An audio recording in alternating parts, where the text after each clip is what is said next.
చూడండి మీ అభిమాన సీరియల్స్ పూర్తి ఎపిసోడ్లు ఉచితంగా సన్ నెక్స్ట్ యాప్ లో టీవీలో ప్రసారమైన వెంటనే ఇప్పుడే యాప్ ని డౌన్లోడ్ చేసుకోండి. వశిష్ఠ, కావాలంటే నువ్వు నన్ను అరెస్ట్ చేసుకో. తనకే పాపం తెలీదురా. మీకు తెలుసు కదా. నాకు తెలుసని కాదు, కావాలంటే నువ్వు నన్ను ఎంక్వైరీ చేసుకో. నా ఇంటికి కోడలయ్యే అర్హత ఏకాంతకి లేదని నేనలా బిహేవ్ చేశాను. అంతేకాని మేము చంపేంత దుర్మార్గులమైతే కాదురా. అనుమానించేది కేవలం మిమ్మల్ని మాత్రమే కాదు డాడీ. ఏకాంత ఈ ఇంటి కోడలుగా వచ్చాక తన స్థానం వీక్ అయిపోయిందని శ్రేయ ఫీల్ అయి ఉండొచ్చు. శ్రేయ తండ్రిగా సూర్యనారాయణ ఫీల్ అయి ఉండొచ్చు. ఒక్కళ్ళే నేను చెప్పట్లేదు. ఇన్వెస్టిగేషన్ అన్నాక అందరూ వస్తారు. కేవలం ఏసీపీతోనే అయిపోతుందనుకోకండి. అవసరమైతే కమిషనర్ కూడా ఇన్వాల్వ్ అవుతారు.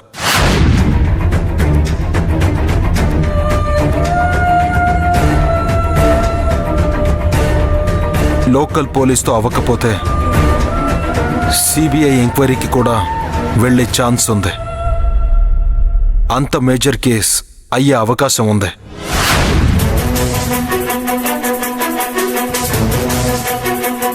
దయచేసి మీరు అర్థం చేసుకోండి. నా మీద మీరు ఆవేశపడ్డం కాదు. ఇప్పటికైనా మీరు నిజాలు చెప్పండి డాడీ. వశిష్ఠ, ఏ రోజు కూడా నేను నీ మీద ఒట్టేయలేదు. ఎందుకంటే నువ్వంటే నాకు అంత ఇష్టం రా. ఒకవేళ నీకేమైనా జరుగుతుందేమో అన్న భయం. నా జీవితంలో మొదటిసారి నీ మీద ఒట్టేసి చెప్తున్నా.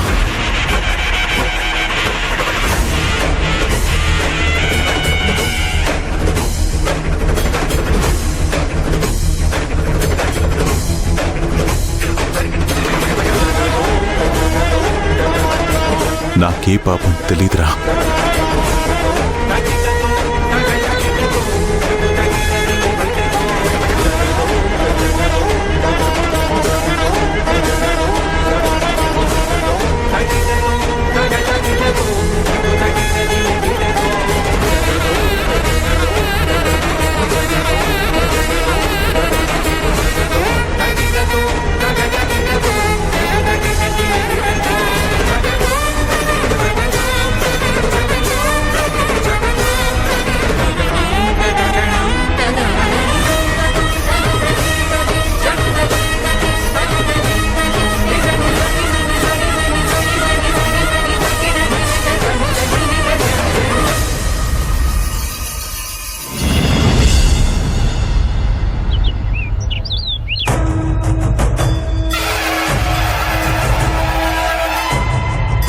రండి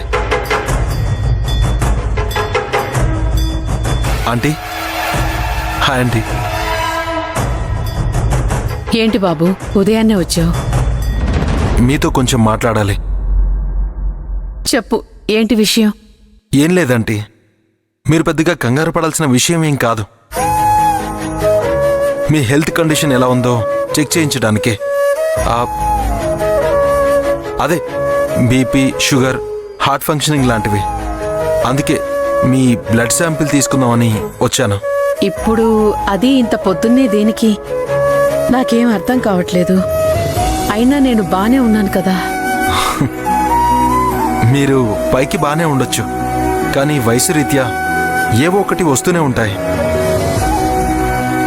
ఏకాంత లేకపోయినా ఆ మాత్రం మీ ఆరోగ్యం పట్ల శ్రద్ధ తీసుకోకూడదా? చెప్పండి. అలా అని కాదు. మీరేం మాట్లాడకండి ఆంటీ, కొంచెం సహకరించండి. నేనున్నాను కదా. మీ బ్లడ్ శాంపిల్ కొంచెం తీసుకుంటాను, అంతే. సరే, ఇంతలా అడుగుతున్నావు, నా ఆరోగ్యం గురించి అంటున్నావు కదా. అలాగే. Thank you aunty. కూర్చోండి. డాక్టర్.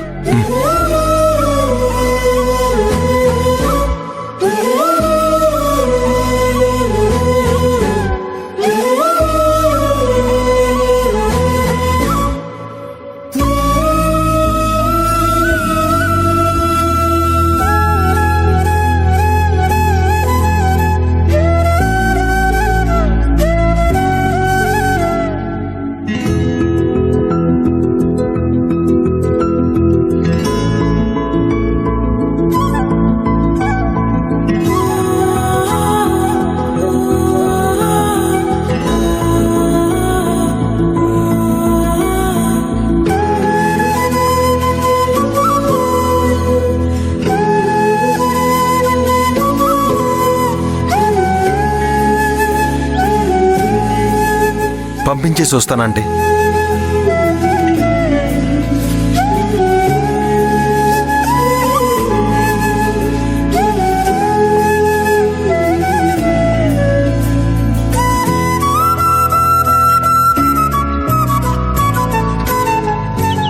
డాక్టర్, ఈ బ్లడ్ శాంపిల్తో ఏకాంత్ డిఎన్ఏ రిపోర్ట్ని మ్యాచ్ చేయండి. రిపోర్ట్స్ రాగానే నాకు చెప్పండి.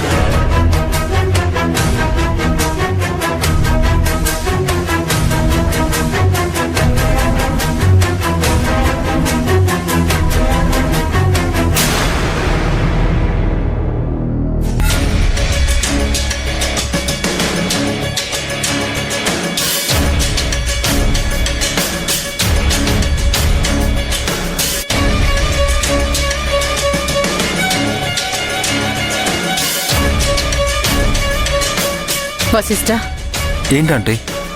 నువ్వు తీసుకున్న రక్తం దేనికోసం? చెప్పాను కదా అంటే, టోటల్ బాడీ చెక్ చేసి మీ హెల్త్ కండిషన్ని.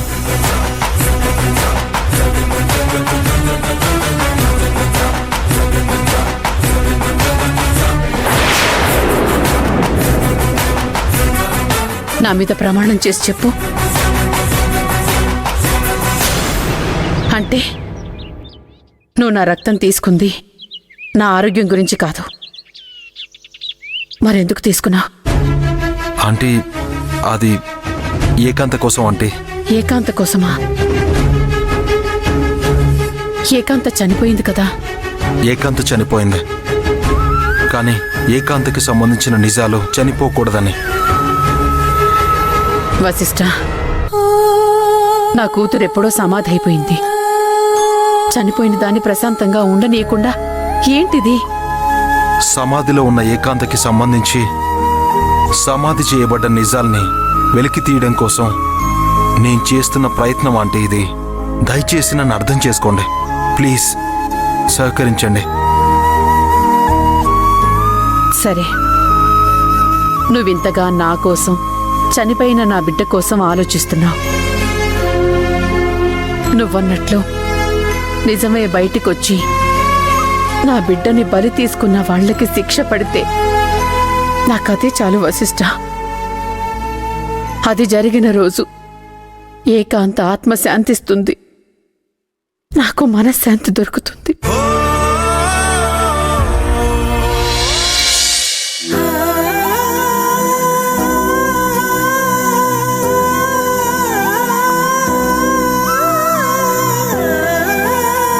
మాస్టారు, నమస్కారం. మాస్టారు, నమస్తే బాబు.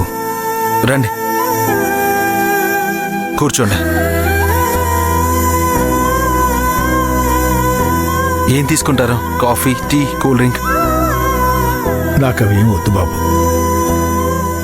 మీరేంటి ఇలా వచ్చారు? నాకు నీ జవాబు కావాలి.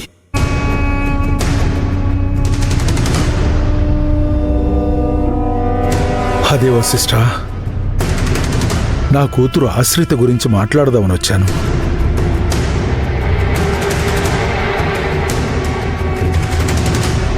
నీకు చదువు చెప్పిన గురువుగా గురుదక్షిణ కోరుతూ నా జీవితంలో మొదటిసారి చేయి చాచి భిక్షగాడిలా అర్థించడానికి వచ్చాను. నా బిడ్డను నాకు దక్కేలా చూడు అని. ఇప్పటిదాకా నువ్వేం చేశావో, ఒక పోలీస్ ఆఫీసర్గా ఎలాంటి చర్యలు తీసుకున్నావో నాకు తెలీదు. రేపటితో ఆశ్రిత బెయిల్ అయిపోతుంది. గడువు కాలం అనే గ్రహణం ముంచుకొస్తోంది వశిష్ఠ. ఆశ్రితం తనతో జైలుకు తీసుకుపోతుందని నాకు భయం వేస్తోంది. చూస్తుంటే ఇప్పటిదాకా నీలో చలనం కనిపించటం లేదు. ఏం చేయమంటావు? నాకేం అర్థం కావటం లేదు. నా శిష్యుడు నాకు సాయం చేస్తాడనే నమ్మకంతో వచ్చాను. నేను అడిగిన భిక్ష నాకివ్వు, అదే చాలు. May come in sir? Yes, come in. Sir, ఈ ఫైల్ చూసి సంతకం పెడితే మేము ప్రొసీడ్ అవుతాం సార్. దేని గురించి? అదే సార్, ఆశ్రిత బెయిల్ పీరియడ్ రేపటితో అయిపోతుంది.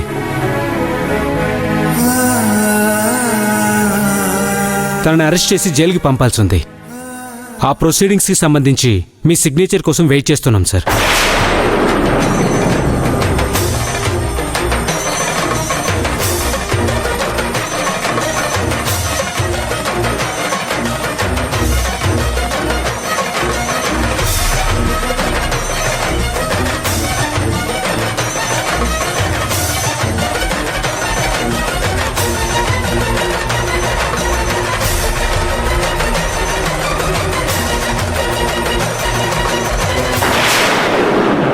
మీరు ప్రొసీడ్ అవ్వండి. Okay sir.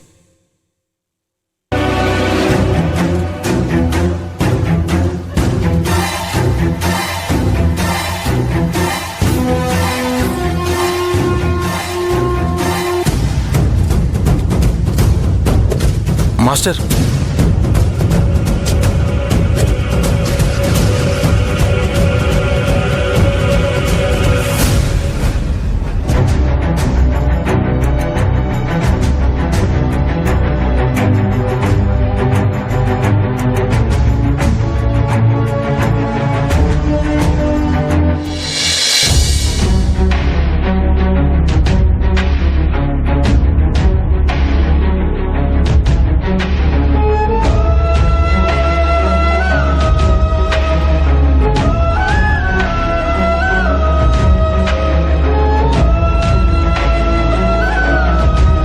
బాబాయ్, మీరు వెళ్ళిన పని కాయా పండా?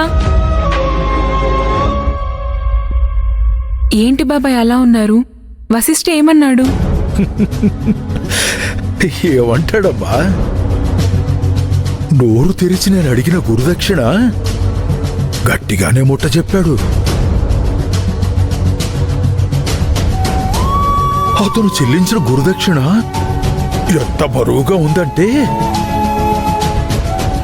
గుండెలు అవిసిపోయేంత ఆనందంగా,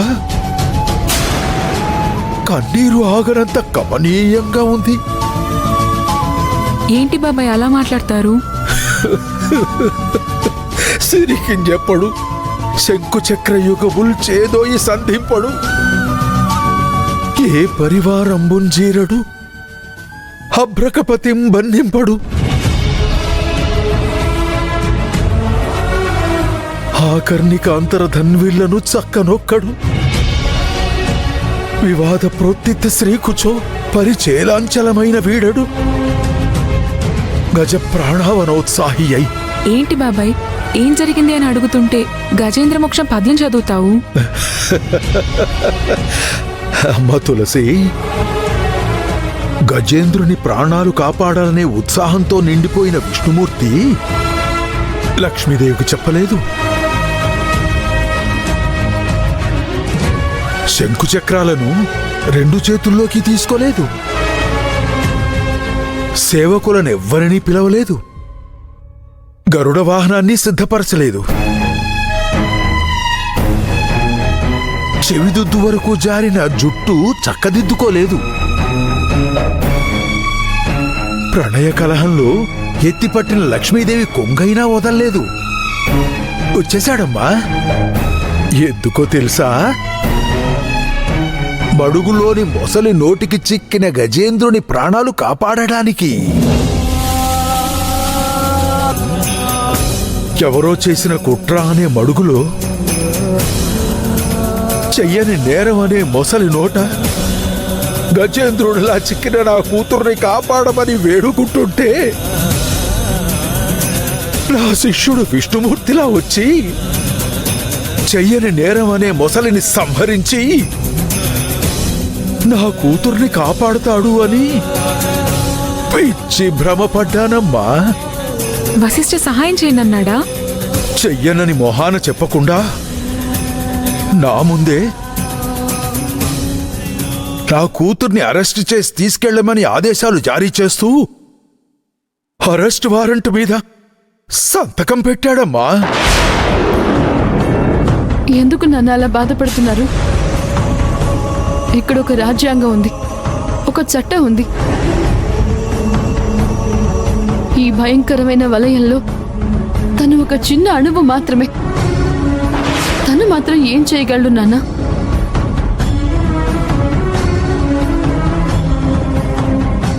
సిస్టమ్ ఆదేశించినట్లు నడవడం తప్ప తను మాత్రం రాజ్యాంగాన్ని మన కోసం తిరిగి రాయగలడా? ఆశ్రిత,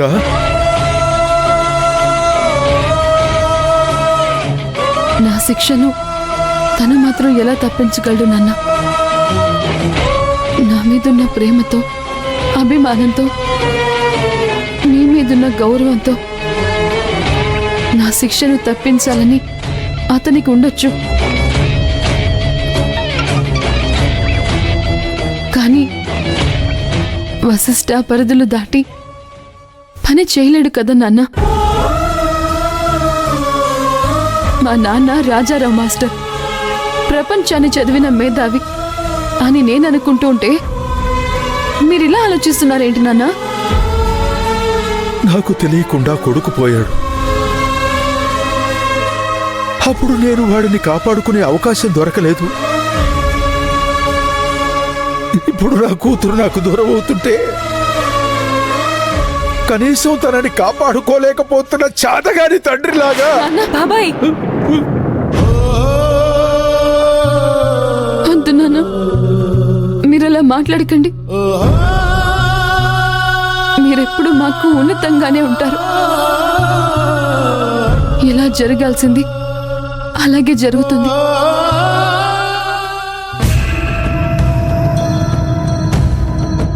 ఏంటి సూర్యనారాయణ చెప్పేది? ఆ సవ్యసాచి కొడుకేంటి రెచ్చిపోతున్నాడు?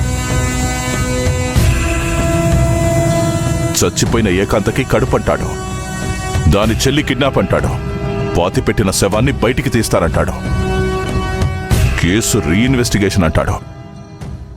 ఏమనుకుంటున్నాడు వాడు? అసలు ఈ ఏకాంతకి కడుపొచ్చిన దరిద్రం ఈ రిపోర్ట్స్తో బయటికెలా వచ్చింది? బుర్ర బద్దలు కొట్టుకున్న అర్థం కావట్లేదు. ఇందులో ఆలోచించేదేముంది సార్?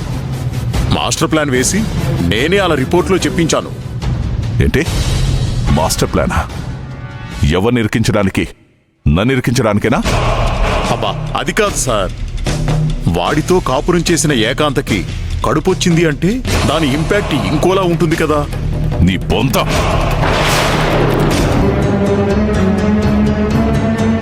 ఏకాంత నా మీద రేప్ కేసు పెట్టలేదు కాబట్టి వాడికి నా మీద అనుమానం రాలేదు. అదే వాడు తెలివైనోడైతే అప్పటికే నా మీద వాడికి అనుమానం ఉండుంటే కడుపులో పిండాన్ని కూడా పోస్ట్ మార్టం చేయించి నా బ్లడ్ శాంపిల్స్ తీసుకొని DNA టెస్ట్ చేయించేవాడు. అప్పుడు నేను పోయి జైల్లో ఊచలు లెక్క పెట్టేవాడిని. అలాంటిదేం జరగలేదు కదా సార్. ఏంటి జరగలేదు? ఏంటి జరగలేదు? అలా జరుగుంటే నా పరిస్థితి ఏంటి? నాకిప్పుడు అనుమానం వస్తుంది సూర్యనారాయణ. నా ఆత్మీయుడు అయ్యుండి నాతోనే ఉంటూ నన్ను ఇరికించాలని చూస్తున్నావా? అయ్యయ్యో, నాకు తెలిసి ఏకాంతని కూడా నువ్వే చంపించి ఉంటావు. ఎందుకంటే నీ కూతుని ఆ ఇంటి కోడలుగా చేయాలనుకున్నావు కదా. సార్, ఏకాంతని మర్డర్ చేయాల్సిన అవసరం నాకేంటి సార్? నాకే పాపం తెలియదు సార్. అది కడుపుతో ఉంది నా వల్లే అని బయటపడితే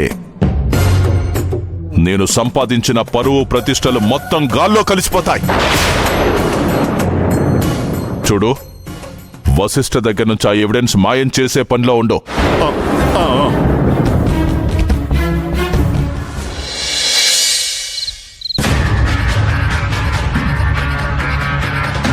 సార్, మీరు వెళ్ళండి. రిపోర్ట్స్ నేను తర్వాత పంపిస్తాను. నో, ఎంత లేట్ అయినా సరే నేను ఆ DNA రిపోర్ట్ తీసుకుని వెళ్తాను. మీరు మీ పని ప్రశాంతంగా చేసుకోండి. నేను ఇక్కడే వెయిట్ చేస్తాను. సరే సార్, మీ ఇష్టం. ఓకే.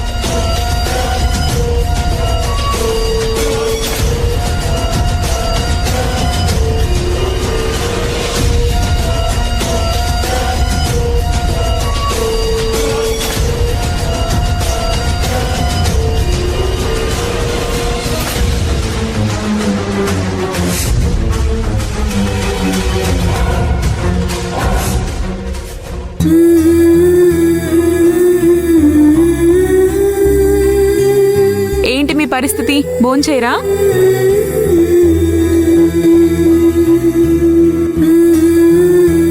నాన్నగారు కూడా భోంచేయకుండా కూర్చున్నారు.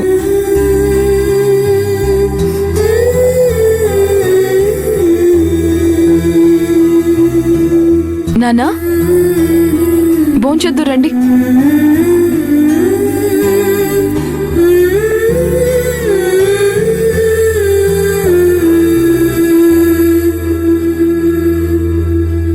కడుపున పుట్టిన బిడ్డ కళ్ళ ముందు నుంచి వెళ్ళిపోబోతుంటే